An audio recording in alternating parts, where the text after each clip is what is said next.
ఉదయకాల సమయంలో వచ్చిన ప్రతి ఒక్కరికి ప్రభు అయిన యేసుక్రీస్తు నామములో శుభములు. మనమందరం నిలబడి ఉండగా ఒకసారి హెబ్రీయులకు రాసిన పత్రిక మొదటి అధ్యాయము. హెబ్రీయులకు రాసిన పత్రిక మొదటి అధ్యాయము.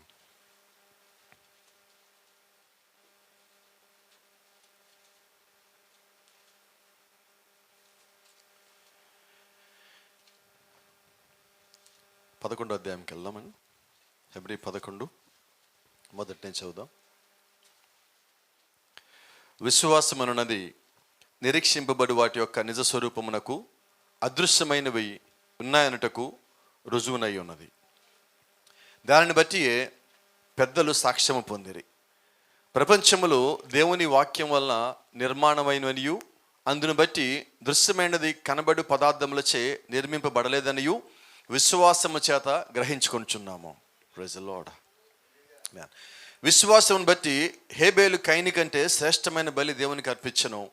దేవుడు అతని అర్పణలను గురించి సాక్ష్యం ఇచ్చినప్పుడు అతడు ఆ విశ్వాసమును బట్టి నీతిమంతుడని సాక్ష్యం పొందెను.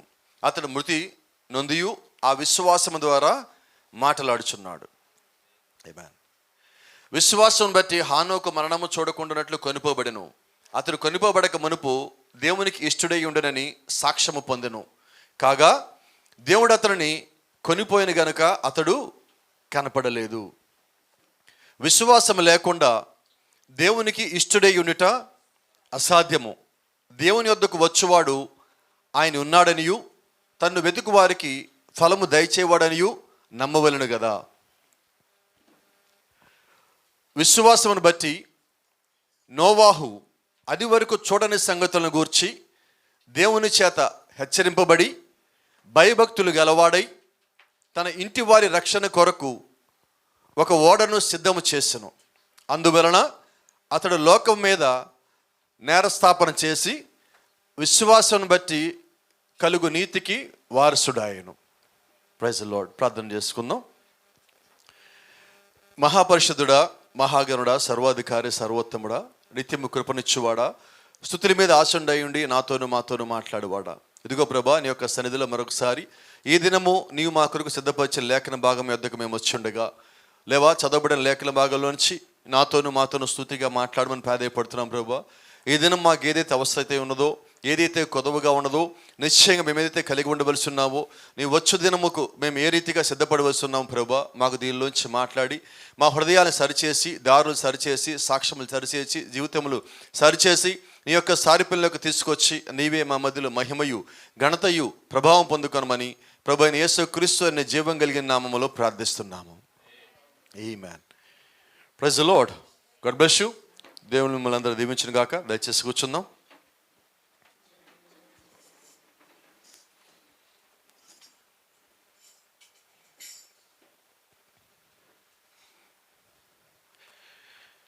మరి దేవుని చిత్తమైతే మనం గత వారము ఎక్కడైతే మనం ప్రారంభించున్నామో మాట్లాడుకున్నాం 8 భాగములు ఉంటాయి అని.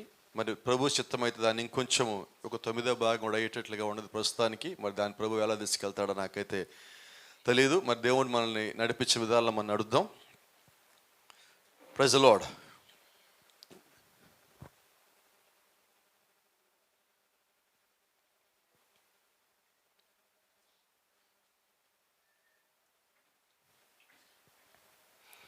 మరి ఇక్కడి నుంచి ప్రారంభించుకుందాం. పోయిన వారం మనము పరిపూర్ణ మానవ స్వరూపం యొక్క పునాదిని గురించి మాట్లాడుకున్నాం. దాంట్లో పునాదిలోనే ఇంకొక భాగం మాట్లాడుతున్నాం ప్రభు చిత్తమైతే.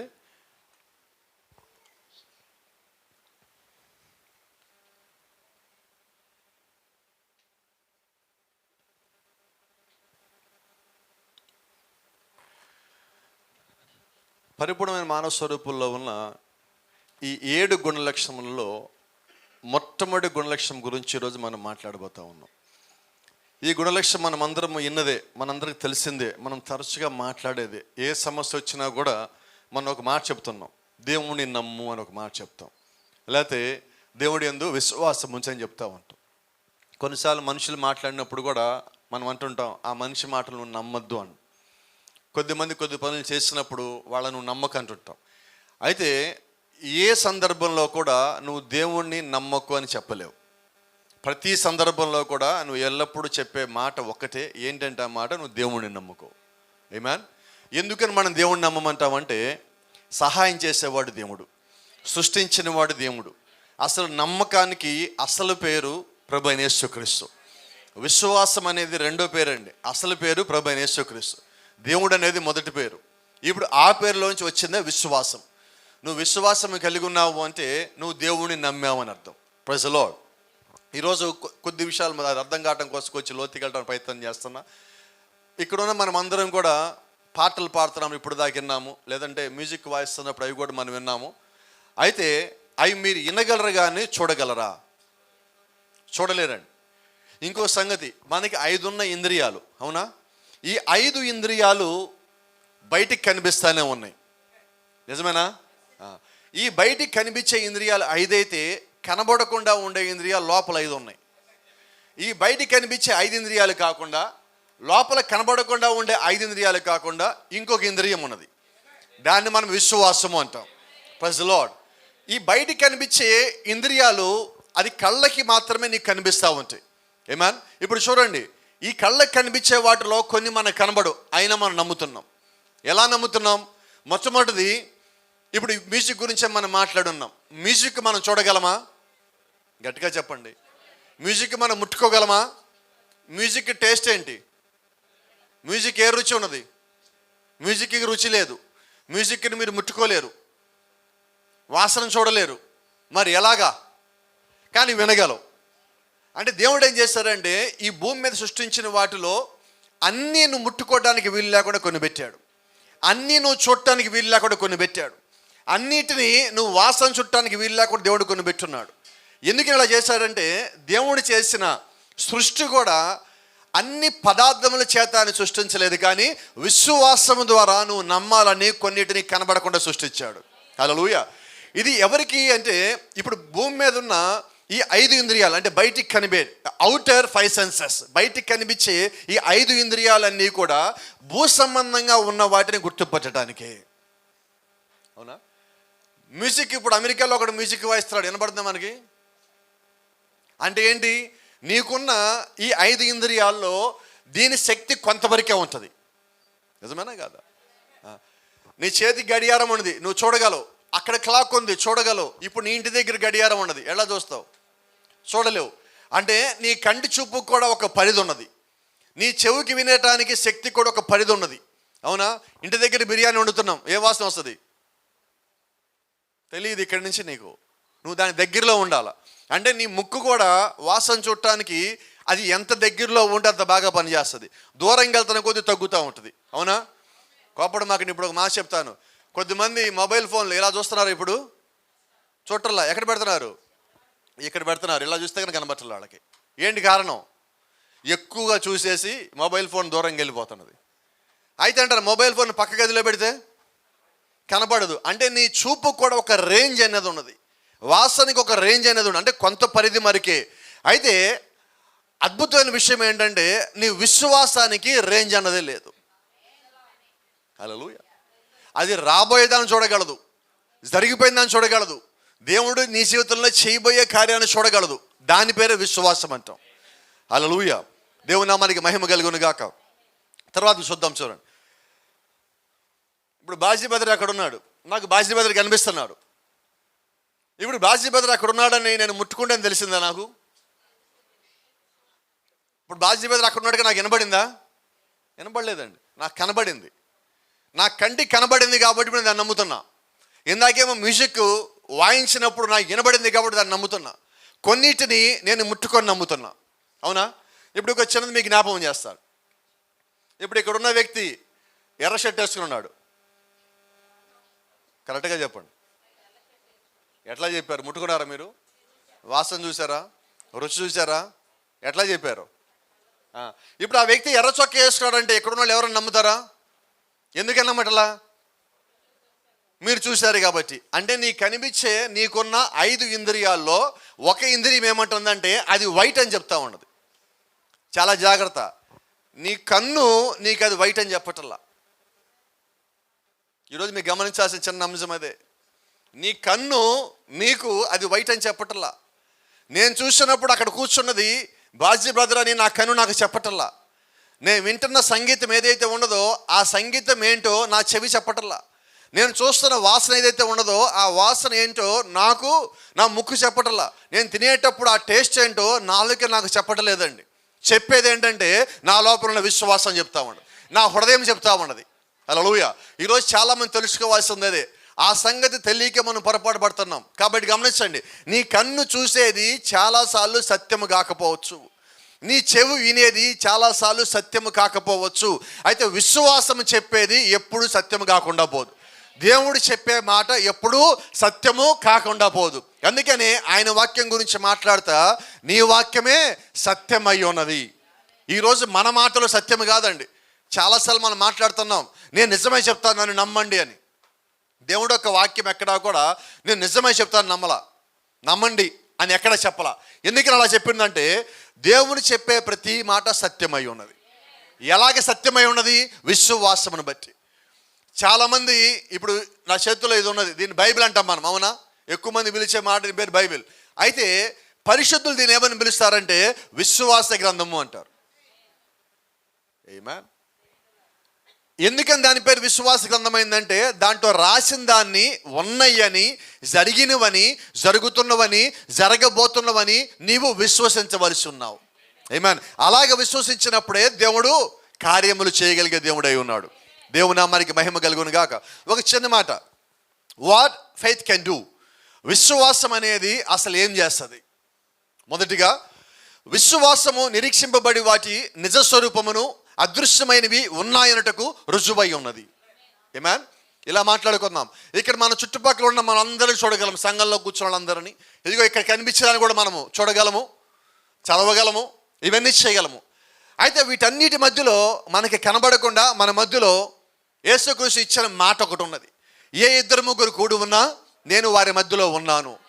ఇప్పుడు ఆయన మన మధ్యలో ఉన్నాడు అంటానికి రుజువు ఏంటంటే నువ్వు కలిగి ఉన్న విశ్వాసమే. హల్లెలూయా.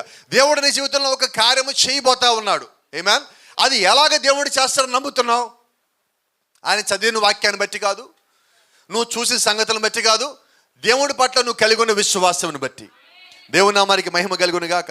గమనించండి, అదే విశ్వాసము మిక్కిలి చిన్న పరిమాణములో అది పక్కనే నిలబడి ఉన్నది. విశ్వాసం ఎప్పుడు టన్నుల్లో కేజీలో ఉండదండి. యేసుకు చెప్పిన మాట మీకు జ్ఞాపకం ఉండదా? ఆవగింజంత విశ్వాసం అన్నాడు ఆయన. అంటే ఈరోజు ఒక నిజమైన విశ్వాసి కలిగి ఉండాల్సిన విశ్వాసం ఎంత? ఆవగింజంత విశ్వాసం ఉంటే మనం ఏం చేయొచ్చు? కొండలు బెగిలించవచ్చు, చెట్లను బెగిలించవచ్చు, సముద్రంలో ఇసిరేయచ్చు. కొండలను పెకిలించడం ఒక పని అయితే దాన్ని తీసుకుపోయి ఇసిరేయటం అంటే ఇంకా పెద్ద పని కదా. మరి ఆ పని ఎలా చేయగలం? బై ఫెయిత్, విశ్వాసము ద్వారా. ఎట్లాగ నువ్వు విశ్వాసం ద్వారా చేయగలవు అంటే, నేను నమ్మాను, దేవుడు ఈ పని చేస్తాడు, నువ్వు చేయలేవు. విశ్వాసం ఏం చెప్తుందంటే నేను చేయలేను, అయితే నేను నమ్మిన దేవుడు నా జీవితంలో ఈ పని చేస్తాడు. గొల్యాత్ దగ్గరికి పోయినప్పుడు దావీదు చెప్పిన మాట ఏంటంటే యుద్ధం యెహోవాదే. యుద్ధం నేను చేయలేను, నేను చెయ్యను, నేను చెయ్యకూడదు. చేసేది ఆయన, పంపించింది ఆయన, నడిపించింది ఆయన, నన్ను ఇక్కడ నుంచోబెట్టింది ఆయన, నాకు ట్రైనింగ్ ఇచ్చింది ఆయన, ఇవన్నీ ఆయన ఇచ్చాడు. కాబట్టి ఇక్కడ దాకా నన్ను నడిపించినోడే నా తరపు యుద్ధం చేసేవాడు అయి ఉన్నాడు. ఇప్పుడు దావీదు ఏం కలిగి ఉన్నాడంటే విశ్వాసం కలిగి ఉన్నాడు. దావీదుకి యుద్ధం వచ్చిన ఆ మృగాల్ని చంపినప్పటికీ దావీదుకు ఒక సంగతి తెలుసు, ఇవన్నీ నా వల్ల జరగలేదు. అవునా? కోపడమాకండి. కొన్నిసార్లు మనం కూడా ఏమంటామంటే ఎవరి నిమిత్తమైన ప్రార్థన చేసినప్పుడు, ఏదైనా జరిగినప్పుడు ఏమంటాం? నేనే చేశా, నేను ప్రార్థన చేస్తే అందుకని దేవుడు చేశాడు. అవునా? మరి నువ్వు చేసిన చాలా ప్రార్థనలు ఫెయిల్ అయినాయి, మరి వాటి సంగతి ఏంటి? అవి తీసుకోవాలి, లెక్కలో ఉండవండి మనకి. ఇక్కడ గమనించాల్సింది ఏంటంటే నీవు నేను ఎంత ప్రార్థన చేసినా అది వాళ్ళు నమ్మాల. అప్పుడు దేవుడు రంగం మీదకి వచ్చి ఆ కార్యం జరిగించే దేవుడై ఉన్నాడు. అయితే ఈరోజు నేను ప్రార్థన చేసేది జరిగింది, నేను ప్రార్థన చేసేది జరిగింది. సరే, నీ జీవితంలో నీ కుటుంబంలో ఎందుకు జరగటల్లా? ఇతర విషయాలు మనం ప్రార్థన చేసాం, సంతోషమే, మరి నీ కుటుంబంలో ఎందుకు జరగటల్లా? కారణం ఏంటంటే కార్యం చేయాల్సింది దేవుడు. ఆమేన్. నువ్వు ఎప్పుడైతే ఆ విషయాన్ని నమ్మావో, నేను ప్రార్థన చేశాను నువ్వు అనవు. చాలామంది పాస్టర్ గారు కూడా ఒక మాట అంటూ ఉంటారు, వాళ్ళండి అలాగున్నారండి, వాళ్ళండి ఇలాగున్నారండి. మన సంఘానికి వచ్చాక ఇక్కడికి వచ్చిన తర్వాత నేను వాళ్ళకి ప్రార్థన చేసి వాళ్ళు బాగుపడి ఈరోజు ఇక్కడి నుంచి వెళ్ళిపోయారండి.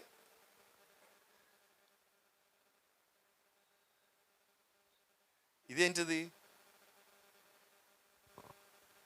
ఆ సేవకుడు నిజంగా విశ్వాసగా కూడా పనికిరాడని. ఎందుకంటే విశ్వాసం అయితే దేవుడిని నమ్మాలి, విశ్వాసి కన్నా ఎక్కువగా సేవకుడు దేవుడిని నమ్మాలి. ఎందుకంటే సంఘాన్ని నడిపించేది దేవుడై ఉన్నాడు, దేవుడి మీద ఆధారపడాలా. దేవుడి మీద ఆధారపడకుండా నేను చేశాను, నా దగ్గరికి వచ్చి నేను చేసినప్పుడు నేను అంటున్నావో అప్పటికే దేవుని దగ్గర నుంచి వెళ్ళిపోయి ఉన్నాడు. కాబట్టి విశ్వాసం ఏం పలుకుతుందంటే చేసింది నేను కాదు దేవుడని పలకాలి. బైబిల్ చెప్తా ఉన్నది, ఇంతకన్నా గొప్ప ఉదాహరణ లేదు ఇంకా బైబిల్లో. మీ ముందుకు మరలా తీసుకొని వస్తున్న దాన్ని, యేసుక్రీస్తు వస్త్రపు చెంగుని ఒక స్త్రీ ముట్టుకున్న తర్వాత, ఆమె స్వస్థత పొందుకున్న తర్వాత యేసుక్రీస్తు ఆమె వైపు తిరిగి చెప్పిన మాట జ్ఞాపకం ఉండదా? ఎవరి విశ్వాసము? ఆయన చెప్పచ్చుగా, నేను స్వస్థపరిచి చెప్పు, అందరికీ నా గురించి చెప్పు, చెప్పాడా? చాలామంది పాస్టర్లు అంటూ ఉంటారు, విశ్వాసులు సాక్ష్యం చెప్పి కింద దిగిన తర్వాత, నువ్వేం సాక్ష్యం చెప్పేటప్పుడు నా పేరు చెప్పలేదు, ఈసారి ఎక్కడ సాక్ష్యాన్ని పిలిస్తే నా పేరు కూడా చెప్పాలి నువ్వు, వాళ్ళకి ఎట్టా తెలియాలా? మరి యేసుక్రీస్తు ఏమంటున్నాడు? ఆమెకు చెప్పమన్నాడా? ఆమెను పబ్లిసిటీ చేయమన్నాడా? ఇప్పుడు పబ్లిసిటీ ఎవరు చేశారు? దేవుడికి ఎక్కడ ఏ కార్యం చేయాలో తెలుసండి. Praise the lord.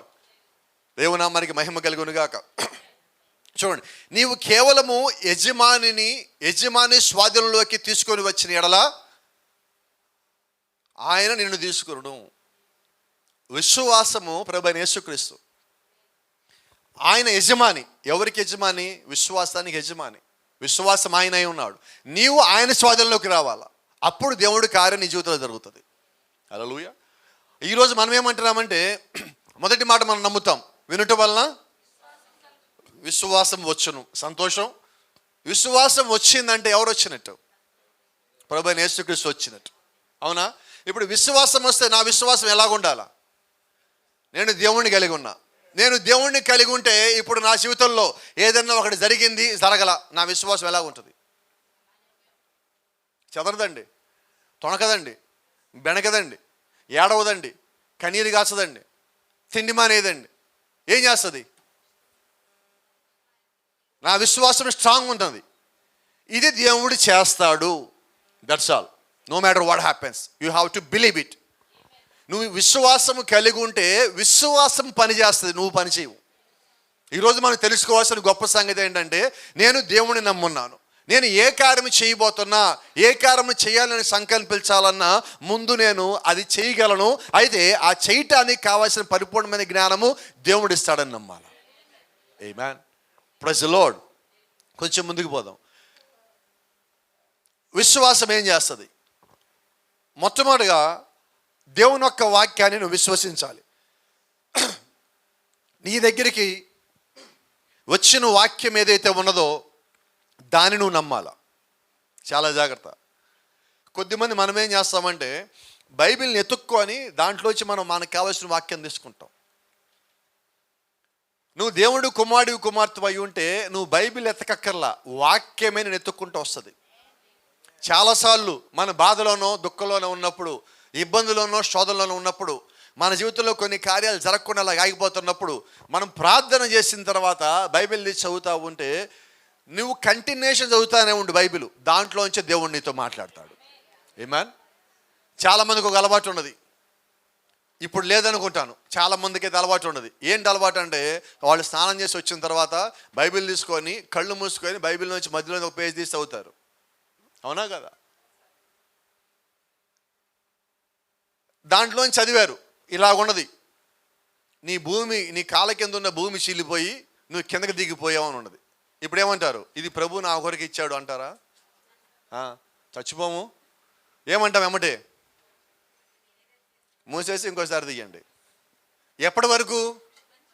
నీకు నచ్చే వాక్యం వచ్చేదాకా. అంటే ఇప్పుడు నేను బైబిల్ ఎలా తీసుకున్నాను? నాకు అనుకూలంగా. నీకు అనుకూలంగా తీసుకున్నప్పుడు నువ్వు విశ్వాసం కలిగి లేవు. వచ్చిందా నువ్వు తీసుకోవాలి, అప్పుడు నువ్వు విశ్వాసం కలిగి ఉన్నట్టు. హల్లెలూయా. ఈరోజు మనం చేస్తున్న పని అదే, మనం చేసే పొరపాట్లు కూడా అదే. నీ దగ్గరికి వచ్చిన వాక్యాన్ని విశ్వసించాలా. ఈ గడి వర్తమానం అంటే ఏంటి? ఈ దినము నీ యొద్దకు వచ్చిన లేఖనాన్ని నువ్వు అంగీకరించడమే ఈ గడియ వర్తమానమై ఉన్నది. అయిపోయిన దాన్ని గుర్తించడం కాదు, జరగబోయే దాన్ని గుర్తించడం కాదు. ఈ గడియ నీ దగ్గరికి వచ్చిన దాన్ని నువ్వు గుర్తించగలగాలి. Praise the lord. గమనించండి, అలా దేవుని వాక్యము సత్యమై ఉన్నది, నమ్ముము మరియు నీవు దాన్ని అంగీకరించము. నీ దగ్గరికి వచ్చిన వాక్యాన్ని నువ్వు ముందు విశ్వసించు, అది దేవుడే నీ కొరకు పంపించాడని నమ్మకముంచు. అలా నువ్వు దేవుని యొక్క వాక్యం దగ్గరికి వచ్చింది సత్యమని నువ్వు నమ్మినప్పుడు అప్పుడు దేవుడు అక్కడ కార్యం చేసే దేవుడై ఉన్నాడు. Praise the Lord. చూడండి, అప్పుడు విశ్వాసము నీ కొరకు అద్భుతములు జరుగునట్లు చేయను, నీవు అది నమ్ముచున్నావా? ఈరోజు ముఖ్యమైన సంగతి ఇది. మనం కొన్నిసార్లు ఊరికే కేకలేకేస్తాం, నేను నమ్మేస్తాను అంటాం. రెండు రకాల మాటలు ఉన్నాయి. కొద్దిమంది ఇళ్లలో మాట్లాడుతూ ఉంటారు. ఇంతకుముందు గతంలో స్త్రీలు మాత్రం మాట్లాడేవాళ్ళు ఈ మాట, ఇప్పుడు పురుషులు కూడా మాట్లాడుతున్నారు ఈ రకమైన మాటలు. 2 సార్లు అంటారు ఒకే పదాన్ని. తిన్నావా? తిన్నా అంటే అర్థం ఏంటి? తినలేదని. చేసావా? చేస్తా అంటే అర్థం ఏంటి? చేయనని. విశ్వసిస్తున్నావా? సేమ్ అదే. అంటే పైకేం పలుకుతున్నాం, విశ్వసిస్తున్నామంటున్నాం. వినటానికి ఏమన్నది? ఇప్పుడు వినే ఇంద్రియం ఏమంటుంది? వాడు చేస్తా అన్నాడు కదా, నమ్మేనన్నాడు కదా. కానీ హృదయం ఏం చెప్తుంది? వాడు చేయనాడని చెప్తుంది. ఈరోజు మనకి తెలియాలి, దీన్నే మనం వివేచన అంటాం. విశ్వాసము కలిగి ఉన్న వ్యక్తి కలిగి ఉండే వరము వివేచన. Praise the Lord. గతంలో మీకు చెప్పున్నా, అది మళ్ళీ మీకు జ్ఞాపకం చేస్తాను. కొంచెం ముందుకు పోయిన తర్వాత మీకు జ్ఞాపకం చేస్తాను. దేవుని యొక్క వాక్యం ఎలా చెప్పాను, అది తప్పిపోయిన వాక్కు. నమ్మిన వారి వలన ఈ సూచనలు కనబడను. నా నామంలో వారు దెయ్యములు వెళ్ళగొట్టుదురు, లేక దురాత్మలు వెళ్ళగొట్టుదు, మరియు కొత్త భాషలు మాట్లాడుదురు, లేక పాములు ఎత్తిపట్టుకుందరు, లేక విషకరమైన ఏది తాగినను అది వారికి హాని చేయలేదు. వారు చేతులు ఉంచగా రోగులు బాగుపడదరు. ఆమేన్. ఇక్కడ ప్రతి ఒక్కరు హృదయంలో పని చేయుటకు అక్కడ ఏదో ప్రయత్నించి చెప్పుచూ ఉండను, అది సత్యము, అది నా కొరకేనా. ఇప్పుడు దేవుడు రాయించిన ఈ వాక్యం అంతా ఎవరి కొరకు? ఇది అందరి కొరకు. అయితే గమనిస్తే మొట్టమొదటి మాట ఏముందంటే, నమ్మిన వారి వలన సూచక్రియలు కనబడును. ఏంటంటే నమ్మటం అంటే క్రీస్తునందు విశ్వాసం ఉంచటం. అవునా? మరి కొన్నిసార్లు మనకి వ్యాధులు వచ్చినాయి, బాధలు వచ్చినాయి, కొద్దిమందికి దురాత్మలు వస్తున్నాయి, ఇవన్నీ కూడా ఉన్నాయి. మరి నమ్మితే ఇవన్నీ రావటం ఏంటి? 2 రకాలుగా వస్తాయి, బాధలు కానీ వ్యాధులు కానీ. ఒకటి అపవాది మనల్ని శోధించడానికి, రెండోది దేవుడు మన జీవితంలో మహింపరచుకోవటానికి. అలా మహింపరచుకున్నప్పుడు మనం వచ్చి సాక్ష్యాలు చెప్పేవారిగా ఉన్నాం. అంటే సాక్షార్థముగా దేవుడు కొన్నిసార్లు మన జీవితాల్లో శోధనలను అనుమతిస్తాడు. దేవుడు శోధనలు ఇవ్వలేదండి, దేవుడు పరీక్షిస్తాడు. అపవాది శోధిస్తాడు. అపవాది శోధన ఈ భూమి మీద వ్యాధులు. ఆ వ్యాధుల్ని జయించడానికి దేవుడు మనకి ఇచ్చిన విశ్వాసం. హల్లెలూయా. కొద్దిమంది ఉన్నాం మనం, కొద్దిమందికి చిన్న తలనొప్పి వస్తే ఎలాగవుతారు, కొద్దిగా జ్వరం వస్తే, కొద్దిగా జలుబు వస్తే ఇక వాళ్ళని చూడలేమన్నట్టు. ఇలా ఎలా ఉంటుందంటే భూమి మీద ఉన్న అన్ని వ్యాధులు మొత్తం వాళ్ళకే వచ్చినట్టు వాళ్ళ ఒక ముఖం ఉంటుంది. వాళ్ళ జీవితం అంతా ఎలాగుంటుందంటే, ఇక ఈ 3వ ప్రపంచ యుద్ధంలో ఈరోజు చివరి రోజు ఆ రష్యా వాడు ఆ బాంబు నొక్కేస్తారు, మన మీద పడిపోతుంది, ఇంకా ఆసేపు నేను చచ్చిపోతాను అన్నట్టుగా ఉంటాం. ఇంతకేమొచ్చింది సమస్య? జలుబు జ్వరం వచ్చింది. నేను ఇప్పుడు అక్కడక్కడ చూస్తున్నా, ఈ మధ్య నాకు ఎవరు కనబట్టలా, కొద్దిమంది తలనొప్పి వస్తే స్త్రీలను చూస్తూ ఉంటారు, తలకి టవల్ కడతారు. చూసారు ఎక్కడన్నా? మీరు చూసే ఉంటారు. ఏం జరిగినది? జలుబు వచ్చింది. ఎలాగుంటారు అసలు వాళ్ళు? ఇప్పుడు నీకున్న విశ్వాసం ఏం చెప్పాలా? నమ్మిన వారి వల్ల ఈ సూచక్రియలు జరుగుతాయని బైబిల్ చెప్తా ఉన్నది. అవునా? ఇప్పుడు నువ్వేం నమ్మాలంటే, నువ్వు ఇంకొకటి స్వస్థత ఇవ్వక్కర్లా. ప్రస్తుతం నువ్వున్న పరిస్థితుల్లో నువ్వు వాక్యాన్ని నమ్మితే దేవుడు నాకు ఇది తీసేస్తాడు అని నువ్వు నమ్మగలిగితే చాలు. Praise the Lord. ఈరోజు అనేక మంది వచ్చిన వ్యాధి వల్ల కాదండి, ఆ వ్యాధి వచ్చితే మనం చచ్చిపోతానేమన్న భయం వల్ల చచ్చిపోతున్నారు. ఒక సేవకుడు, నాకు తెలిసిన సేవకుడు, పేరు చెప్పడానికి ఇష్టపడలే నేను, కరోనా వచ్చినప్పుడు మాకు కానీ కొద్ది రోజులు తేడాలను కరోనా వచ్చింది. ఈరోజు రాత్రి ఫోన్ చేశాడు, పాస్టర్ గారు నాకు ఇట్లా కరోనా వచ్చిందండి, హాస్పిటల్లోకి నన్ను జాయిన్ అవ్వమన్నారు. 60-65 సంవత్సరాల వయసు ఆయనకి. మాట్లాడాము, పాస్టర్ గారు బాధపడమాకండి, భయపడమాకండి, నాకు కూడా వచ్చింది, నేను కూడా బాగానే ఉన్నా, మీరు కూడా ధైర్యంగా ఉండండి అన్నాను. పొద్దునగా ఆయన హాస్పిటల్లో జాయిన్ చేశాడు, సాయంకాలం కల్లా చనిపోయాడు. ఆయనకి చాలా మైల్డ్గా వచ్చింది, అసలు కరెక్ట్గా మాట్లాడితే ఆయనకి లేదు, అది ఆయన పరిస్థితి. కానీ ఆ టైంలో మీరు గమనించాలి లేదో, మొబైల్ ఆన్ చేసిన, పేపర్ చదివిన అప్డేట్లు, గంటకి అప్డేట్లు. ఏంటి అప్డేట్లు తెలుసా? ఎంతమంది చచ్చిపోయారు, ఎక్కడ చచ్చిపోయారు, మన రాష్ట్రం ఎంతమంది చచ్చిపోయారు, మన ఊర్లో ఎంతమంది చచ్చిపోయారు, మన పేటలో ఎంతమంది చచ్చిపోయారు. ఈ చచ్చిపోయారన్న న్యూస్ తప్ప ఇంకో న్యూస్ లేదు. ఆ న్యూస్లు విని వచ్చినోడు ఏం చేస్తాడు, ఈడి గుండెలు పగిలిపోతున్నాయి. అలా చచ్చిపోయిన వాళ్ళు ఎక్కువ మంది ఉన్నారు.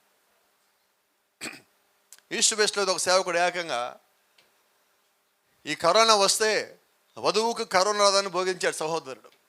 కానీ కరోనా వచ్చింది. ఇప్పుడు కరోనా వచ్చిందని తెలిస్తే విశ్వాసం అందరూ ఏమనుకుంటారు, ఈయన వధువు కదా అనుకుంటాడు కదా, ఆ భయంతో ఆయన చనిపోయాడు. మంచి సేవకుడే. కానీ ఏమవుతుంది ఇప్పుడు అంటే, నేనేమంటున్నానంటే, ముందు లేనిపోని స్టేట్మెంట్లు ఇవ్వద్దు. దేవుని యొక్క వాక్యము, ఈ గడియ వర్తమానము, ఇవన్నీ స్టేట్మెంట్లు మనం ఇవ్వద్దు. అలా ఇచ్చినప్పుడు దానికి బాధ్యత ఇదిగో ఇలాగే ఉంటుంది. నీవు కలిగి ఉన్న విశ్వాసం ఏంటంటే, బైబిల్ చెప్తోంది, వ్యాధిని ఇచ్చేది ఆయనే, స్వస్థపరిచేది ఆయనే. ఆమేన్. ఇప్పుడు ఒక వ్యాధి వచ్చిందంటే ఆయనే స్వస్థపరిచేదానికి కూడా మార్గాన్ని ఏర్పరిచాకే ఆయన దాన్ని అనుమతిచ్చాడు. ఒక చిన్న మాట మీకు చెప్తా. ఎప్పుడన్నా ఒక వ్యక్తి తాళాలు తయారు చేశాడు, తాళం కప్పు తయారు చేశాడు. ఏ తాళం కప్పు అయినా తాళం చెవి లేకుండా ఉంటుందా? గట్టిగా చెప్పండి, ఉంటుందా ఉండదా? అలాగే మనకు ఒక సమస్య వచ్చింది, అవునా? పరిష్కారం లేకుండా సమస్య ఉండదు. వ్యాధి వస్తే దానికి దేవుడు ఒక మార్గాన్ని ఏర్పరచకుండా వ్యాధికి అనుమతి ఇవ్వడు. నీ జీవితంలో అసలు అనుమతి ఇవ్వడు. అయితే నువ్వు కలిగి ఉండాల్సి ఏంటంటే, ఆయన ఇచ్చిన విశ్వాసంగా నువ్వు కలిగి ఉంటే దేవుడు అది నీ జీవితంలోంచి తీసేసేంత వరకు నువ్వు నమ్మగలిగితే చాలు, ఖచ్చితంగా దేవుడు తీసేస్తాడు. అయితే ఇప్పుడు మనమంతా ఎలాగున్నామంటే, ఇప్పుడున్న జనరేషన్ కానీ ఇప్పుడున్న వాళ్ళంతా ఎలాగున్నామంటే, ఫాస్ట్ ఫార్వర్డ్ అయిపోవాలంతా, స్పీడ్గా అయిపోవాలా, అవునా? ఎంత స్పీడ్గా అంటే నా ఎమ్మటి వెళ్ళిపోవాలా. ఈరోజు విశ్వాసం ఎలాగయ్యాడు, నేను ప్రార్థన చేసి నాకు జరిగిపోవాలండి. సరే మంచిది, జరిగిపోద్ది, నేను కూడా నమ్ముతున్నా. అయితే నువ్వు ముందు అంత విశ్వాసం కలిగి ఉన్నావా? గతంలో చెప్పే మళ్ళీ మీకు జ్ఞాపకం చేస్తున్నా. కొద్దిమంది సిస్టర్స్ కానీ బ్రదర్స్ కానీ ఒక అలవాటు ఉంది, నేను ట్యాబ్లెట్టే వేసుకోనండి, ఏ వ్యాధి వచ్చినా దేవుడు తగ్గించేస్తాడు. 100% నమ్ముతాను, దేవుడు తగ్గిస్తాడు. అయితే ఆ ట్యాబ్లెట్ వేసుకోకుండా అది దేవుడు తగ్గిస్తాడు అన్నది ఆ ఒక్క దాంట్లో విశ్వాసం కలిగి ఉన్నావా? అన్నిట్లో కలిగి ఉన్నావా? అన్నిట్లో కలిగి ఉంటే తగ్గుతుంది. నా ఇష్టానుసారంగా జీవిస్తా, వాక్యంలో సగం సగం జీవిస్తా, సగం సగం వింటా, ఒక క్రమం లేకుండా, ఒక పద్ధతి లేకుండా మనం జీవిస్తూ ఉండి ప్రభువు మాత్రం నాకు చేస్తారంటే నేను చెప్తున్నా, ఆయన తరపున నుంచి చెయ్యడు. నువ్వు ఎలా కలిగి ఉండాలి? విశ్వాసం పరిపూర్ణంగా కలిగి ఉండాలి. కొద్ది దాంట్లో కాదు, మొత్తంలో నువ్వు కలిగి ఉండాలి. దేవుడు చేసే దేవుడు అయి ఉన్నాడు. నయమానికి వ్యాధి ఎలా తగ్గింది? ఎన్ని టాబ్లెట్ వేసుకుంటే తగ్గినది? తగ్గలేదండి. ఆ రక్తస్రావం ఉన్న స్త్రీకి యేసుక్రీస్తు ఎన్ని టాబ్లెట్ రాసి ఇచ్చాడు? కానీ ఎందుకు తగ్గినదంటే ఆమె కలిగి ఉన్న విశ్వాసం. చూడండి, మీకు గమనిస్తే నయమానికి తగ్గిన వ్యాధి నయమాన్ వల్ల కాదు. నయమాన్ ఇంట్లో పనిచేస్తున్న ఒక పని అమ్మాయి ఉన్నది. ఆ అమ్మాయి చెప్పిన మాటలకి ఆమె ఒక మాట అడిగింది, అయ్యా నయమాను, ఎలీషా ఒక మాట చెప్పాడు, నిన్ను పోయి యోర్దానులో మొదగమన్నాడు, నువ్వేం చేయాలా?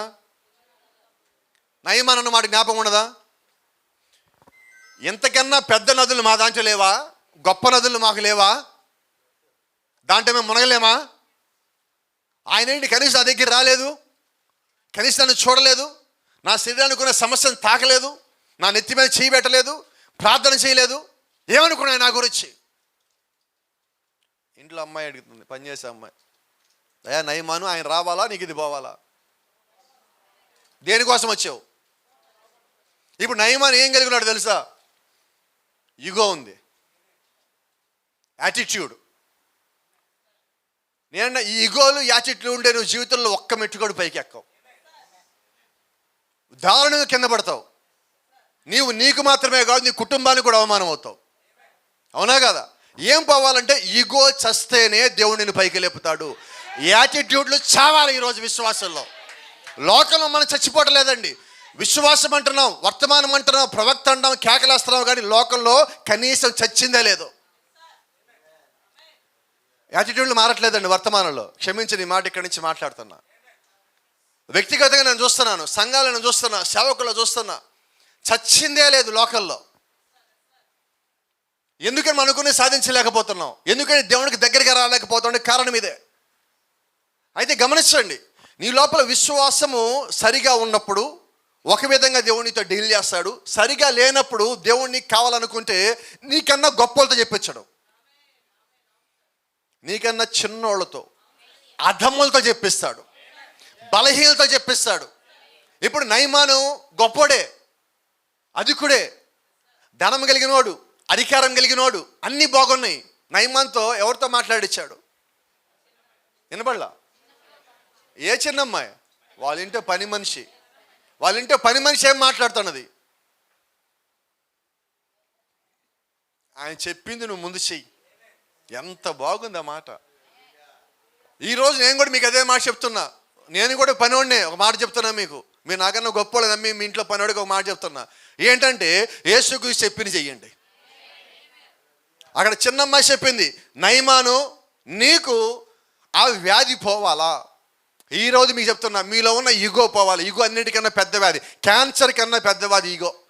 క్యాన్సర్ కన్నా యాటిట్యూడ్ పెద్ద వ్యాధి. అది పోతేనే మన జీవితంలో పైకి వచ్చేది, విశ్వాసంలో పైకి వచ్చేది, దేవుడికి సమీపంగా వచ్చేది, ఆయన యొక్క స్వరూపంలోకి మనము మారగలిగేది. అవి మనం వదిలినప్పుడే. అవి ఈరోజు మనం ఖచ్చితంగా వదలవలసి ఉన్నాం. వదలకపోతే దేవుడు మనకన్నా కిందగా ఉన్న వాళ్ళతో మనం చెప్పి హెచ్చరిస్తాడు. వదిలేద్దామా? బిలాముతో ఎవరు మాట్లాడారు? వినబడలేదండి. ఏమని మాట్లాడింది? ఒక్క ప్రశ్న అడిగింది. బిలాము నేను ఎప్పుడన్నా కింద పడేసి ఎన్నిసార్లలో? ఆశ్చర్యమైన సంగతి ఏంటంటే, బిలాము ఏ స్థితికి వెళ్ళిపోయాడంటే కళ్ళకు పొరల గమ్మిని. అవునా? దేవుడి సేవకుడే, కానీ కళ్ళకు పొరల గమ్మిని. ఈ పొరలు ఎంతవరకు కమ్మిని అంటే ఎదురుగా ఉన్న దేవుడు యొక్క దూతను కూడా చూడలే స్థితికి వచ్చాడు. ఇప్పుడు దేవుడు ఏం చేశాడు? గాడిదకి కళ్ళకున్న పొరలు తీసేస్తున్నాడు. గాడిదకి మానవుని స్వరం ఇచ్చాడు.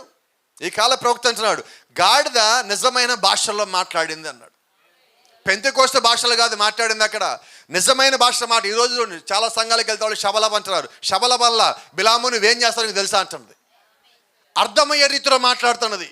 ఇప్పుడు దేవుడు గాడిదకి స్వరం ఇచ్చాడు, మానవుని స్వరం ఇచ్చాడు. బిలాముకి అర్థమయ్యే భాషలో గాడిద ఒక మానవుని స్వరముతో బిలాముతో మాట్లాడి హెచ్చరిస్తూ ఉన్నది.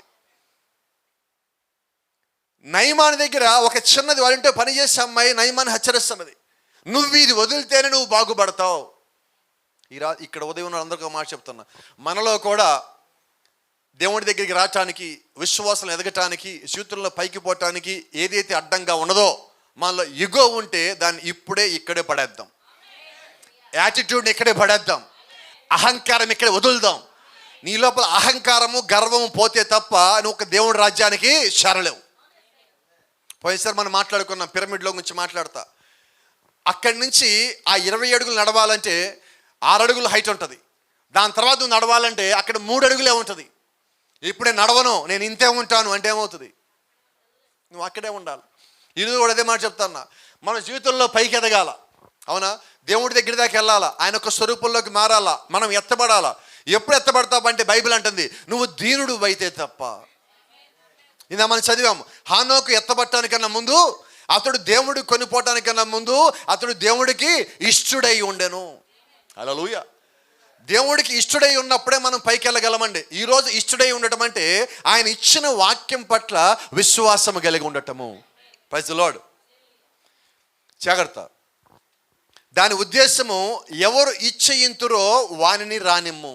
బైబిల్ చెప్తా ఉన్నది, జీవజలము ఉచితంగా ఇవ్వబడును. ఎవరు దాన్ని కావాలని కోరుకుంటారో వాళ్ళు రానిమ్ము. ఈరోజు దేవుని యొక్క వాక్యం మనల్ని ఆహ్వానిస్తుంది. ఎవరు దానిని కావాలని కోరుకుంటారో వారు రండి. వారు రండి అంటే ఇక్కడ ఉద్దేశం ఏంటంటే, వాక్యాన్ని కావాలనుకునే వాళ్ళు మిగతా అన్నిటి పక్కన పెట్టాలి. అవునా?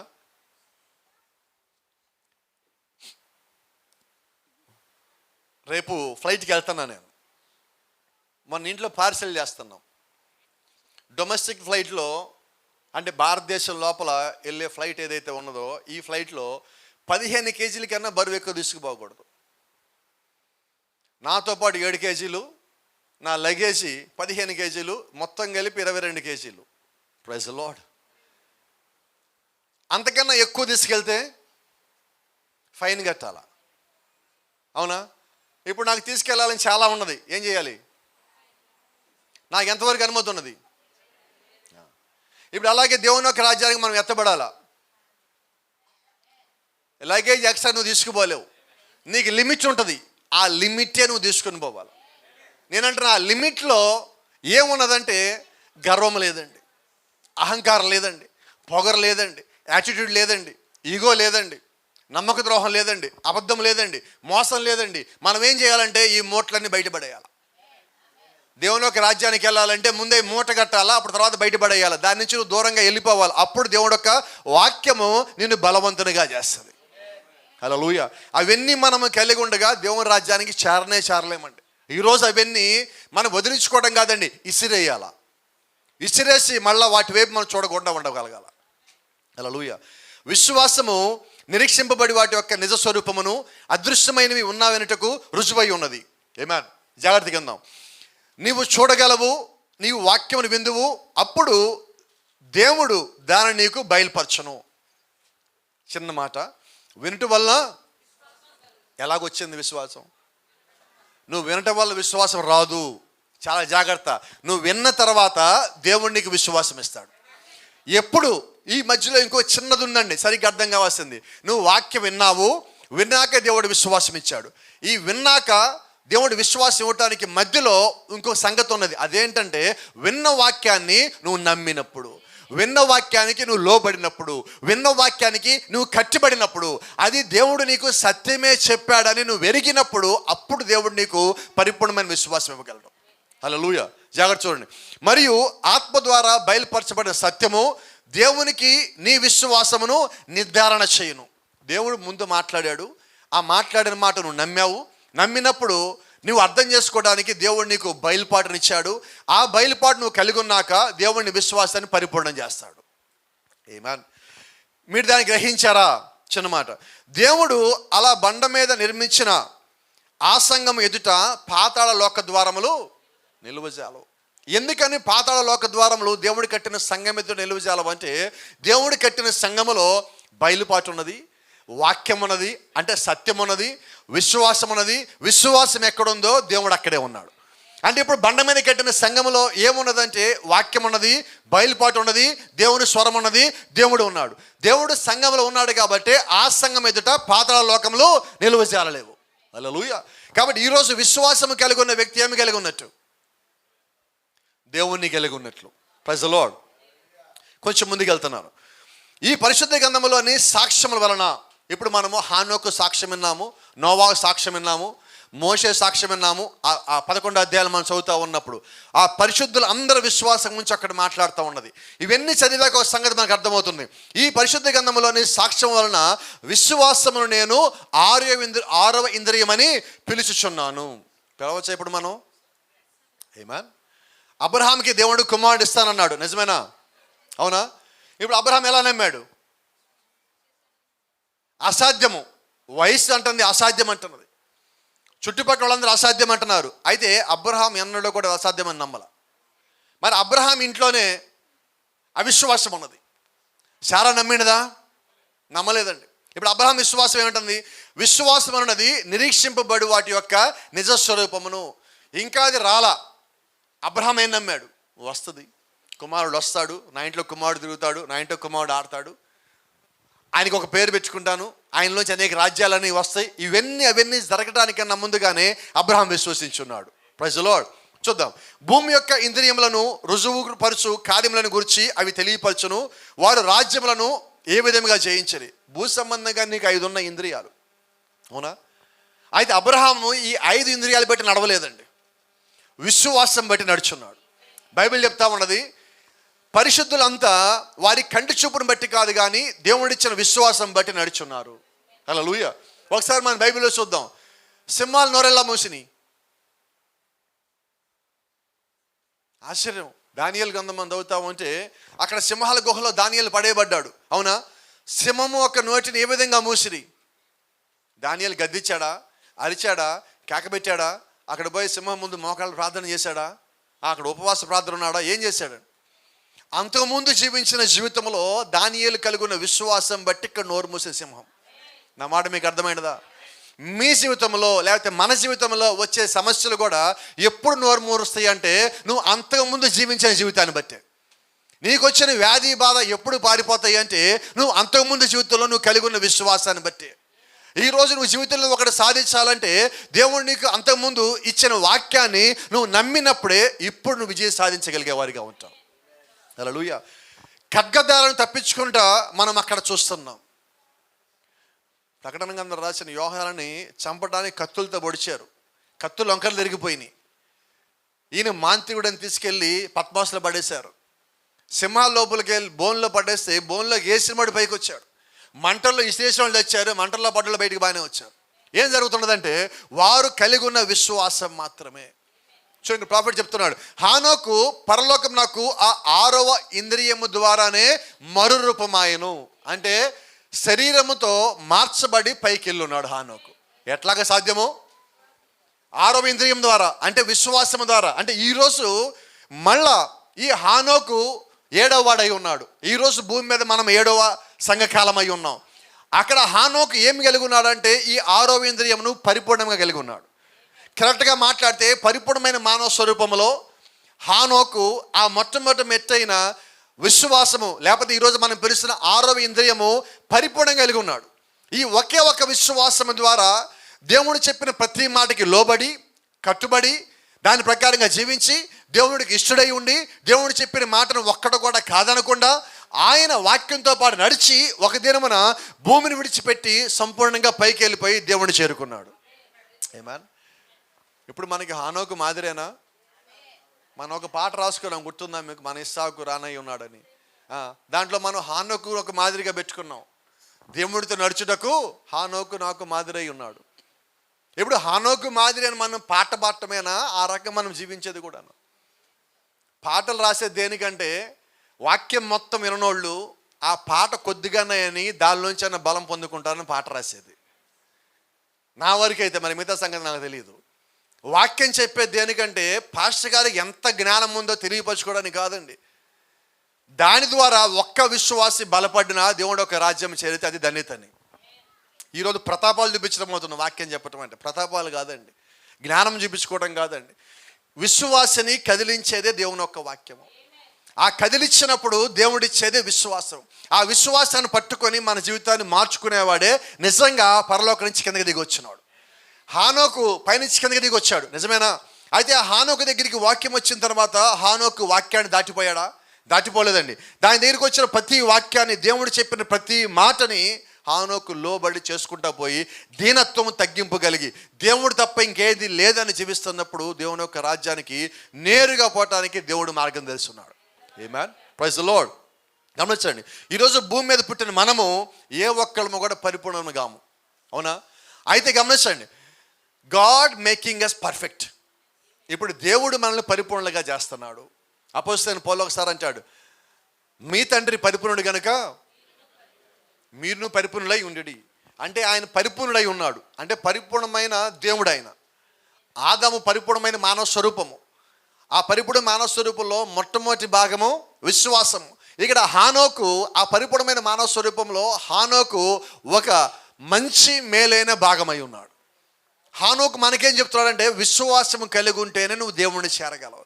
విశ్వాసం కలిగి ఉంటే నువ్వు దేవుడి యొక్క పరిపూర్ణ మానవ స్వరూపంలో నీవు ఒక భాగమై ఉంటామని హానోకు జీవితం మనకి సాక్ష్యం ఇస్తూ ఉన్నది. దేవుని నామానికి మహిమ కలుగును గాక. God is perfecting us, God is guiding us. దేవుడు మనల్ని పరిపూర్ణంగా నడిపిస్తున్నాడు. దేవుడే మనకి మార్గదర్శకత్వాన్ని నిర్మిస్తున్నాడు. ఇప్పుడు మనం చేయాల్సింది ఏంటంటే వాక్యం ఎలాగో చూపించిందో మనం అలాగ నడవాలి. ఈరోజు ఒక సంఘంలో ఉన్న విశ్వాస యొక్క జీవితం కానీ లేదంటే క్రైస్తవులో ఉన్న జీవితం ఎలాగైనదంటే వాక్యం బాగానే ఉంటుంది, వాక్యం బాగానే వింటాము, వాక్యం బాగానే చదువుతాము, పాటలు బాగానే పాడతాము, సంఘానికి బాగానే వస్తాము, ఇవన్నీ చేస్తూ ఉన్నాము. కానీ సంఘం నుంచి బయటికి వెళ్ళిన తర్వాత మాత్రము జీవితం అంతా ఎలా ఉండదంటే లోకపు ఆశల మీద ఉన్నది. అవునా? అయితే గొప్ప దేవుడు మనకి వాక్యం ఇచ్చింది దేనికంటే నువ్వు సంఘంలో ఉన్నప్పుడే క్రమంగా ఉండమని కాదు, నువ్వు సంఘం బయటికి వెళ్ళాక జీవించడానికి దేవునికి సంఘాన్ని ఇచ్చాడు. ఎందుకు నీకు సంఘాన్ని ఇచ్చాడు? సంఘంలో ఉన్న వాక్యము బయటికి వెళ్ళాక పని చేయాలని. అంతేనా? మనం ఇంట్లో భోజనం చేసామండి, ఇంట్లో భోజనం చేసింది దేనికి? నువ్వు బయటికి వెళ్ళి పని చేయడానికి కావాల్సిన శక్తి నీకు ఇంట్లో భోజనంలో వచ్చింది. నువ్వు సంఘంకి వచ్చి వాక్యం వినే దేనికి? వారం రోజుల పాటు నువ్వు లోకంలో తిరుగుతావు అంటే ఆ తిరిగినప్పుడు నువ్వు బలహీనుడు కాకుండా ఉండటానికి సంఘంలో వాక్యం అనే భోజనం నువ్వు తింటున్నావు. అవునా? Praise the Lord. దేవుని నామానికి మహిమ కలుగును గాక. ఓ చిన్న మాట మీకు జ్ఞాపకం చేయాల. ఒకసారి ఒక సహోదరుడు దశంభాగాలు తీసుకొచ్చి నా చేతికి ఇచ్చినాడు. ఒక ఇంట్లో ప్రార్థన వాక్యం అయిపోయిన తర్వాత వచ్చి అతనితో మాట్లాడాను నేను. సహోదరుడు, మరి నువ్వు చర్చికి రావట్లేదు కదా, ఎలా తీసుకోవాలి నేను అన్న. లేదు పాస్టర్ గారు, నేను వస్తాను అన్నాడు. మీరు తీసుకోండి పాస్టర్ గారు, వస్తాను అన్నాడు. ఇప్పుడు అతను సంఘానికి వస్తానని మాట ఇచ్చాడు. ఏ చర్చికి పోటల్లా, ఇక్కడే బాప్టిజం పొంది ఒక 2-3-4 సంవత్సరాలు ఇంచుమించుగా అయింది కోవిడ్కి ముందు. తర్వాత నేను సౌత్ ఆఫ్రికా నుంచి రాగానే 2023లో అనుకుంటా ఇది జరిగింది సంఘటన. కోవిడ్ కన్నా ముందు బాప్టిజం పొంది ఉన్నాడు. ఈ మధ్యలో రాల, కొద్ది కాలం వచ్చాడు. కోవిడ్ తర్వాత వాళ్ళు వేరే ఊరికి వెళ్ళటం వల్ల అవ్వలా, మరి ఏ సంఘానికైనా నడవలా. తీసుకొచ్చి ఇచ్చాడు. నేను తీసుకోను సోదరా అన్న. లేదు పాస్టర్ గారు నేను వస్తాను అన్నాడు. అప్పుడు ఒక మాట చెప్పా, నువ్వు సంఘానికి వచ్చేంత వరకు దీన్ని నేను వాడను అని. ఇంకో చోట వైజాగ్లో ఒక పిల్లోడు, అతను కూడా ఇచ్చాడు, తీసుకోలేదు. అతను కూడా మన దగ్గర బాప్టిజం పొందున్నాడు, వివాహం కూడా చేస్తున్నాం. చర్చికి రాటల్లా. తీసుకోవాలి వద్దా? ఇప్పుడు నేను చెప్పా తీసుకోలేను అన్న. పాస్టర్ గారి దగ్గర దర్శనం భాగం తీసుకోవట్లేదు, అందుకే నా చర్చికి మనం పోవద్దు అన్నాడు. అసలు ఎందుకు తీసుకున్నాను నేను? ప్రాఫిట్ చెప్పిన ఒక చిన్న మాట చెప్తాను, నాకు అవునో కదా చెప్పండి. నువ్వు ఏ హోటల్కి వెళ్ళావో, ఏ హోటల్లో భోజనం చేసావో ఆ హోటల్లో బిల్లు కట్టమన్నాడు. రైటేనా? ఇప్పుడు అతను హోటల్కి రావటల్లా, భోజనం చేయటల్లా, వచ్చి బిల్లు కడతా అన్నాడు. నేను అక్రమం చేయలేను, ఏం చేయాలి ఇప్పుడు? ఏం చేద్దామండి? అంటే ఇప్పుడు ఈరోజు నువ్వు వాక్యానుసారంగానే ఉండవలసిన్నావు. ఇది చర్చి బయటే కదా. ఇప్పుడు నేను మీకు బోధించాను, అక్కడ నేను తీసుకున్నాను అనుకో, మీకు ఎవరికి తెలియదు కదా. అవునా? ఇప్పుడు ఎలా జీవించాలా? అర్థమవుతున్నదా? బయటికి వెళ్ళిన తర్వాత దేవుడు నిన్ను పరీక్షిస్తాడు, అపవాది నిన్ను శోధిస్తుంది. ఈ రెండిటి మధ్యలో నువ్వు, ఒక సామెత ఉంది, నాకు కరెక్ట్గా గుర్తురా, అట్లా కరెక్ట్ కాదు నాకు చెప్పండి, కొద్దిమంది తెలిసేవాడి. అడక్కత్తలో పోక చెక్క అంటారు, తెలుసా మీకు? విన్నారు ఎప్పుడన్నా? అక్కడ ఇరుక్కుంటుంది, అది కట్టు కాదు, బయటికి రాదు, అది అలాగే ఉంటుంది. అది దాని సంగతి. ఇప్పుడు అటు పక్కన అపవాది, ఇటు పక్కన దేవుడు, మధ్యలో నువ్వు కొద్దిగా వాక్యానుసారం అయిపోయినా వాడు వేసేస్తాడు. నువ్వు వాక్యానుసారంగా ఉంటే ఈయన దీవిస్తేస్తాడు. ఎక్కడున్నామంటే యూఆర్ స్టాండింగ్ అనే హెయిర్ లైన్, చాలా సన్నగా వెంట్రుకంత మంద ఉన్న లైన్ మీద నిలబడి ఉన్నావు. అవునా? ఒక చిన్న మాట చెప్పరండి. ఇక్కడ ఎర్రజంగంలో యోహాను ఒక పిల్లోడు ఉన్నాడు, మీకు అందరికీ కూడా తెలుసు, యోహాను సహోదరుడు. అతను ఒక చర్చి నుంచి బయటకు వచ్చేస్తున్నాడు. గొడవలు కానీ ఇబ్బందులు కానీ ఏదైనా కానీ మొత్తానికి కూడా దేవుని యొక్క వాక్యాన్ని నమ్మి వచ్చిన తర్వాత దేవుడు అతని సహోదరులోని భార్యలో నుంచి ఇంచుమించుగా ఎన్నేళ్ళ నుంచి ఉందమ్మా లోపల, ఏం చెప్పరా మీరు? నోళ్ళు తెరవరు. ఇప్పుడు ఇంచుమించుగా 10 ఏళ్ల నుంచి లోపల ఇబ్బంది కలిగించి ఒక దురాత్మ ఉన్నది. ఆ దురాత్మ ఒక రోజు మొత్తం వాదించి నైట్కి 11 గంటల నుంచి 3 గంటల 9 నిమిషాల దాకా వాదించి తిట్టి 3 గంటల 9 నిమిషాలకు పోయినది. ఇక దేవుడు ఒక మహాకృప బట్టి మళ్ళీ రాలా. ఇప్పుడు ఆ కుర్రాడు ఏం చేశాడంటే వాక్యాన్ని నమ్మాడు, దేవుడి కార్యం చేస్తాడని నమ్మాడు. ఇన్నేళ్ళు పోయిన దెయ్యం ఇప్పుడు పోయినది, ఇది నిజమైన వాక్యము, నేను ఇలాగే నిలబడి ఉంటాను చెప్పి నిలబడి ఉన్నాడు. Praise the Lord. చిన్న మాట చెప్ప, నేను వెనకటి సంఘం సహోదరులు పాస్టర్ గారు నేరుగా నీకు ఇల్లు ఇస్తాము, నువ్వు మా దగ్గరికి రా. ఏం చేద్దాం ఇప్పుడు?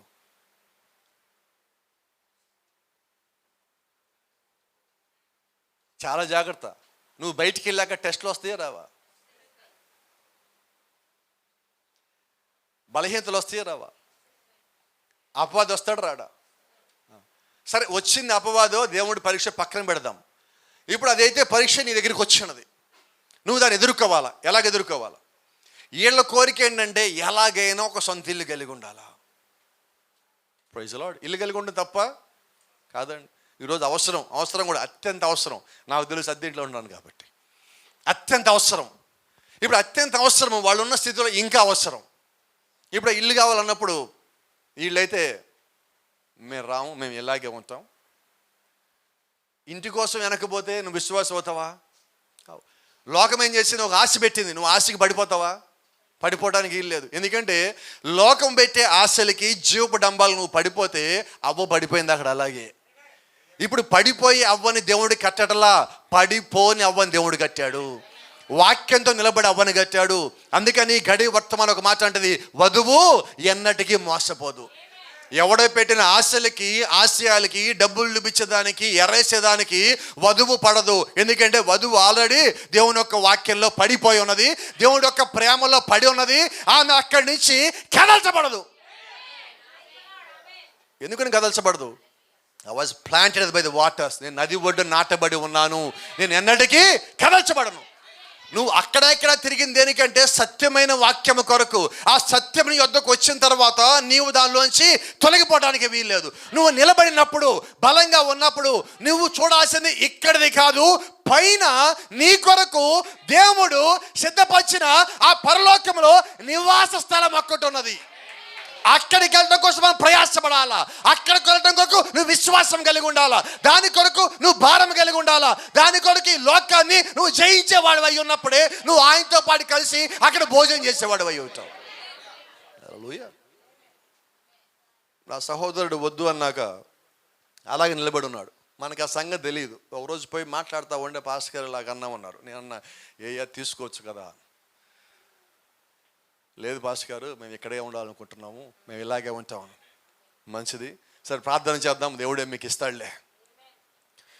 2 నెలలు అక్కడికి వెళ్ళిన తర్వాత పాస్టర్ గారు మా ఇంటికి గృహప్రవేశం చేద్దాం రండి అన్నాడు. హల్లెలూయా. దేవుడు ఒక కార్యం ఎలా కూడా మేము చెప్తా ఉన్నా. అంటే అక్కడ ఇల్లు ఇచ్చాడు బట్టి దేవుడు దీవిచ్చాడని చెప్పడాల. నేను వాళ్ళు నిలబడి ఉన్న దాన్ని బట్టి దేవుడు చేసిన కార్యం మీకు చెప్తా ఉన్నా. వాళ్ళు తొలగిపోవాలా, ఆశలకి పడిపోవాలా, డబ్బులకి పడిపోవాలా, ఈ భూ సంబంధమైన కపట ప్రేమలకు వాళ్ళు పడిపోవాలి. ఎందుకంటే వాళ్ళు వధువు అయి ఉన్నారు కాబట్టి. వధువు ఎప్పుడు కపట ప్రేమకు పడిపోదండి. ఎందుకంటే వధువుకి వివేచన ఉంటుంది. వీళ్ళు నాకు ఎందుకు ఇది ఇస్తామంటున్నారు అన్న వివేచన ఆ పిల్లోడికి దేవుడు ఇచ్చున్నాడు. వీళ్ళు నన్ను దాన్ని వాక్యాన్ని తప్పించడానికి నాకు ఇది ఇచ్చాడు కాబట్టి నేను వాక్యము తొలగిపోతే ఇది నాకు కాదు, దేవునికి అవమానం. హల్లెలూయా. ఆశ్చర్యం చెప్పను, ఎంత అది ఇల్లు? 50,000 60,000? 50,000కి 3 గదులు ఇల్లు, పైకి మెట్లు ఉన్నాయి, ఇంటి చుట్టూ కలిపి 5 సెంట్లు 6 సెంట్లు ఖాళీ స్థలం ఉన్నది. ఎంత?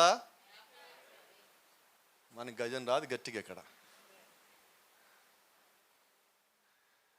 ఆ ఊళ్ళో మన విశ్వాసులందరిలో కన్నా వీళ్ళు ఇల్లే పెద్దది అనుకుంటాను. ఇప్పుడు ఇల్లు లేదు. అంతకుముందు ఎలా ఉన్నారో మీకు తెలియాలా. కొద్దిమంది మీరు ఇక్కడి నుంచి అక్కడికి వచ్చారు, జ్ఞాపకం ఉండదా? కింద పడి దొర్లినప్పుడు కొన్ని దెయ్యాలు పోయినాయి, గుర్తుందా మీకు? ఆ ఇంట్లోపలికి వచ్చి కూడా చూస్తారు కదా మీరు ఇక్కడి నుంచి వచ్చిన వాళ్ళు. ఇంటి చుట్టూ ఏమున్నాయి? 4 స్తంభాలు వేసి పైన రేకులు, తడికలు కాదు తాటాకులు పెట్టుకున్నారు ఇంటి చుట్టూతా. అవునా? మేము చూస్తా ఉండే కానీ పిల్లి లోపలికి వస్తుంది, బయటికి పోతుంది. ఆ ఇంట్లో ఉన్నారు. కొద్ది నెలలు కాలేదు, దేవుడు వాళ్ళు కలిగి ఉన్న విశ్వాసం బట్టి వాళ్ళకి ఇల్లు వాళ్ళ చేతిలో పెట్టున్నాడు. ఆమేన్. ఈ రాత్రి మీకు, ఈ ఉదయం మీకు అదే జ్ఞాపకం చేస్తున్నా. విశ్వాసం నీవు కలిగి ఉన్నప్పుడు అపవాదిని కదిలించాలని చూస్తాడు. నువ్వు ఎంత గొప్ప విశ్వాసం అయినప్పటికీ, నువ్వు వాక్యంలో ఉన్నప్పటికీ, వర్తమానంలోకి వచ్చినప్పటికీ అపవాదిని వదిలిపెట్టడు. వాడి పని వాడిదే. మరి నీ పని ఏంటి? 2 మాటలు చెప్పి ముగించుకుందాం. సింహాల గుహలో పడేస్తానన్నారు. దానియేలు విశ్వాసం మార్చుకున్నాడా? ఖడ్గాలతో వాళ్ళు పొడుస్తున్నారు. యోహాను విశ్వాసం మార్చుకున్నాడా? పౌలుని చంపుతామన్నారు, విశ్వాసం మార్చుకున్నాడా? పేతురుని సిలువేస్తామన్నాడు, విశ్వాసం మార్చుకున్నాడా? అంటే మరణమే దగ్గరికి వచ్చినా కూడా నా విశ్వాసం మారదు. ఇటువంటి విశ్వాసము పరిపూర్ణమైన మానవ స్వరూపంలో ఉన్న మొదటి మెట్టు విశ్వాసం అయి ఉన్నది. నేను నమ్మానండి, దేవుడు చేస్తారండి అన్న విశ్వాసం గురించి నేను మాట్లాడటల్లా. ఈరోజు నువ్వు కలిగి ఉన్న విశ్వాసము రేపొద్దున నీకు ఎత్తబడే విశ్వాసం ఇస్తుంది. అంటే నువ్వు చిన్న దాంట్లోనే ఎక్కువ నమ్మకంగా ఉన్నప్పుడు దేవుడు పెద్దది నీకు ఇచ్చేవాడై ఉన్నాడు. బైబిల్ చదువుకున్నాం కదా, ఒక వ్యక్తికి ఒక ఆయన డబ్బులు ఇచ్చిపోయాడు, అవునా? కొద్ది కాలానికి తిరిగి వచ్చాడు. ఏం చేశాడు ఈయన? 3 ఇచ్చాడు. ఒకటి ఇచ్చేదాన్ని డబల్ చేశాడు, 2వ వాడు సగం చేశాడు, 3వ వాడు ఏం చేశాడంటే, అమ్మో నువ్వు వస్తే ఏం చేస్తావో, నన్ను తిడతావో కొడతావో అని చెప్పి భూమిలో పాతి పెట్టి డబ్బులు తీసుకొని ఇచ్చాడు. అసలు డబ్బులు ఇచ్చింది దేనికి? అవునా? ఇలా మాట్లాడుకుందాం. దేవుడి సంఘాన్ని ఇచ్చింది దేనికి? ఇలా మాట్లాడుకుందాం. దేవుడు తలాంతి ఇచ్చింది దేనికి? గట్టిగా చెప్పండి మీ మాట, గట్టిగా. దేవుడు మనకి పాటలు పాడమని ఇచ్చాడా? కొన్నిసార్లు మనం ఏమంటాం పాటలు పాడమంటే, నో ఐ డోంట్ సింగ్. ఏం చేసావు? ఇప్పుడు గుంట తీసి కప్పెట్టావు. ఇప్పుడు దేవుడు ఏం చేయాలా? కాబట్టి ఏం చేద్దాం? రావట్లేదు, సౌండ్ రావట్లేదు. ఎవరిచ్చింది తలాంతు? ఎవరి కోసం ఇచ్చాడు? నీకో సంగతి చెప్పిన రహస్యము, తలాంతు నీ కోసం ఇవ్వాల, నీ కోసం ఇవ్వలే. నీకు ఇచ్చిన తలాంతు, నీకు ఇచ్చిన తలాంతు ఆయన మహింపరచడానికి. నేనంటాను, నువ్వు ఏం అదృష్టం చేసావు, ఆ పదం వాడకూడదు. ఏం కృప ఉందో నీకు తెలియదు, కానీ దేవుడు నీకు ఆ శక్తిని ఇచ్చాడు. నేను ఎప్పుడు అనుకుంటామంటే, ప్రభువా నాకు అవకాశం లేదు కానీ ఒక్కసారి ఆ పాట పాడేది ఒక గిఫ్ట్గా నాకు ఇచ్చినట్టయితే నేను వీళ్ళు చెవులు పగిలిపోయేలాగా పాడతాను కదా అనుకుంటాను నేను. ఎందుకంటే ఈ స్వరంలో పాడితే ఎలా ఉంటుంది ఆలోచించండి, ఈ టెంపోలో పాడితే, ఈ పిచ్చిలో పాడితే, అవునా? కానీ దేవుడు అన్నాడు, నీకు లేదు రా అన్నాడు. ఏం చేద్దాం మరి? ఉన్నోళ్ళని ఎంకరేజ్ చేయడం అంతమించి ఏమీ లేదు. 2 నిమిషాలు ఇక్కడ ఆరాధన చేస్తాడు, ఆరాధన లేపు 2 పాటలు రాయగలను, కానీ ఒక పాట పాడలేను. కానీ సంతోషమే, వాక్యం చెప్పడానికి దేవుడు కృపనిచ్చాడు. ఏదో ఒకటైతే ఉంది కదా, 2 దాని కొరకు ఆశపడ్డది, లేని దానికి ఆశపడ్డది. ఇస్తే ఏ సమయానికన్నా వస్తుంది, పాడే తీరుతాను. ఎప్పటికన్నా ఒక పాటన్నా పాడలేనంటారా? దేవుడు ఇస్తే ఖచ్చితంగా పాడదాం. ప్రజలు అయితే ఇచ్చిన వాళ్ళు కన్నా సంగతి చెప్తా ఉన్నా, దేవుడు మీకు ఇచ్చింది దేవుడి కొరకు వాడినప్పుడు మనం దీవించబడతాం. ఆమేన్. ఒకసారి ఒక సహోదరుడు గుంటూరులో ఉన్నాడు, మంచి సహోదరుడు, జకరియా పాస్టర్ గారు, నాకు బాగా తెలిసిన వ్యక్తి. సంఘంలో బాప్టిజాలు అడిగితే ఎవడు? అమ్మో నేను ఇవ్వనంటాడు. ఏం పాస్టర్ గారు బాప్టిజం అడిగితే ఇవ్వవా నువ్వు? నేను ఇవ్వను. ఎందుకని? వాళ్ళకి ఇస్తే లెక్కప్ప చెప్పాలా. సరే ఇవ్వకపోతే డబల్ చెప్పాలా అన్న. అదేంటది అన్నాడు. ఇది చదువు అన్నా. అవును పాస్టర్ గారు అన్నాడు. మరి ఇంతకాలం ఏం చేసావు? దాదాపు ఒక 200 మందికి నాపుంటానన్నాడు. సరే నువ్వు మామూలు పరిచయం అంత ఆపేసి ఇప్పుడు ఏం చేయాలా? 200 మంది దగ్గరికి పోవాలి. ఇప్పుడు చేయాలా వద్దా? ఇంత మొదటి పని ఇదే. నేను ఎప్పుడు చెప్తావంట, నువ్వు ఒక వ్యక్తి గురించి తప్పుగా చెప్పావా, తర్వాత తప్పని తెలిసిందా, ఏం చేయాలా? మనము గాసిప్ని త్వరగా తీసుకుపోతామండి, నిజాన్ని తీసుకుపోం. అవునా? గాసిప్ ఎంత స్పీడ్గా వెళ్తుంది? అంట అంట అంట అంట అంట అంట అంట అంట పోయింది, అక్కడ మంట పెట్టింది. అవునా? Praise the Lord. ఇప్పుడు అది అంట కాదని తెలిసింది, ఏం చేద్దాం? మన అంట అన్నది తప్పని తెలిసింది, ఏం చేద్దాం? ఇప్పుడు ఎవరికి చెప్పం, ఎవరికి చెప్పం. ఇప్పుడు ఎందుకంట? కానీ నువ్వు అంట అని చెప్పావు చూసావా, దాన్ని ప్రతి దాన్ని లెక్క చెప్పాలి. ఇది గడియ వర్తమానం అంటే. నువ్వు మొట్టమొదటిగా ఎవరి విషయంలో అయితే నువ్వు తప్పు చేసావో, తప్పు మాట్లాడావో, నువ్వు పోయి క్షమాపణ అడగాలి. లేదంటే నీ తప్పు అలాగే నిలిచి ఉంటుంది. ఈరోజు గడియ వర్తమానం నేర్పించేది అదే. మనల్ని మనం సరి చేసుకోవడానికి దేవుడు ఏర్పరిచిన మార్గం అదే. హానోకు వాక్యంతో నడిచినంటే, వాక్యము ఏది బోధిస్తే దాన్ని కట్టుబడి నడిచాడు, దానికి లోబడి నడిచాడు, అలాగా పైకి కొనిపోబడ్డాడు. ఈరోజు నువ్వు కూడా పైకి కొనిబడాలని ఆశ కలిగి ఉన్నావా? వాక్యానికి లోబడే జీవితం నువ్వు కలిగి ఉండాలి. గర్వము మన దగ్గర నుంచి దాన్ని తీసి బయటపడేయండి ఫస్ట్. అది ఎందుకు పని చేయదు? నా జ్ఞానము పనిచేయదు, నా స్వబుద్ధి పనిచేయదు. దేవుని రాజ్యానికి వెళ్ళాలంటే దేవుని జ్ఞానము కావాలి, దేవుని యొక్క గుణలక్షణములు కావాలి.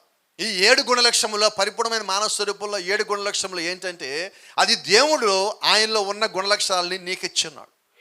అది మనము కలిగి ఉండాలంటే ఈ లోకంలోంచి మనకు వచ్చినవి బయటికి పోవాలి. ఇవన్నీ బయటికి పోవాలంటే మొట్టమొదటిగా నీవు కలిగి ఉండాల్సిందే ఈ విశ్వాసము. మీరు చాలా జాగ్రత్తగా గమనించండి. ఆ పరిపూర్ణమైన మానవ స్వరూపం ఎలా ఉంటుంది, పిరమిడ్ లాగా. ఈ కింద మీరు విశ్వాసం చూస్తే ఈ పైన ఉన్నదానికేమో కొద్దిగా ఉన్నది, కిందకు వచ్చేసరికి పెద్దగా కనిపిస్తుంది. అంటే అన్నిటికన్నా విశ్వాసం ఎంత ఉండాలా? అవునా? విశ్వాసం కలిగి ఉన్నోడు మిగతా అన్నిటిని దాని మీద కట్టుకుంటూ రావాలి. ఏమా, దేవుడు చేసిన ఏర్పాటు కూడా నీ జీవితంలో అన్నిటికన్నా పెద్ద మెట్టు విశ్వాసం. అవునా? ఇక్కడ ఒక సంగతి చెప్పాలా, ఫస్ట్ మెట్టు ఎక్కడమే కష్టం, తర్వాత అంతా ఈజీగా ఉంటుంది. ఈజీ అంటే దీనికన్నా ఈజీగా ఉంటుంది, కష్టమేమి కూడా, కానీ దీనికన్నా సులభం. ఎందుకంటే నువ్వు ఒకటి కలిగి ఉన్నావు కదా, రెండోది కలిగి ఉన్నప్పుడు ఈ మొదటిది నీకు పని చేస్తుంది. ఈ విశ్వాసాన్ని మెట్టెక్కినప్పుడు నువ్వు లోకంలో నుంచి కొద్ది భాగం పైకి ఎక్కున్నావు. కరెక్ట్గా మాట్లాడితే దేవుని యొక్క రాజ్యానికి ఒక మెట్టెక్కున్నావు, ఈ లోకం నుంచి ఒక మెట్టు దూరం అయి ఉన్నావు. కాబట్టి విశ్వాసము అన్నిటికన్నా అత్యంత బలమైనది, అది నీ జీవితంలో పునాది. కరెక్ట్గా మాట్లాడితే పరిపూర్ణమైన మానవుని యొక్క స్వరూపంలో విశ్వాసం అనేది ఒక పునాది అయి ఉన్నది.